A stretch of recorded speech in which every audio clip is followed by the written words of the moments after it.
పేతురు గారు అంటున్నారు, తోటి పెద్దనైన నేను యేసుక్రీస్తు గురించి ఎన్నో కష్టాలు అనుభవించాను. బయలుపరచబడబోవు మహిమలో పాలివాడగా ఉంటాను నేను. దేవుడు నాకు పరలోకం ఇస్తాడు.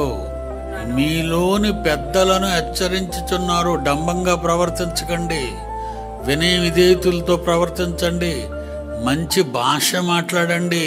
పెద్దలు నోటుకొచ్చినట్టు వాక్కూడదు, పెద్దలు కేకలు వేయకూడదు, గౌరవంగా మాట్లాడాలి, బూతులాడకూడదు. బలిమి చేత కాక దేవుని ఇష్ట ప్రకారము ఇష్టపూర్వకముగాను ఏదో కావాలని ఆశించుకోకుండా సిద్ధపడిన మనస్సుతో మీ మధ్యనున్న దేవుని సంఘము మీరెవరికి పెద్దలుగా ఉన్నారో వాళ్ళందరినీ పై విచారణ ఎప్పటికప్పుడు విచారించండి. ఇది ఎక్కడ తప్పు జరుగుతుంది, ఎవరి వల్ల తప్పు జరుగుతుంది విచారించండి. విచారించి దానిని ఆ మందను, ఆ సంఘమును, ఆ సభ్యుల్ని కాయండి.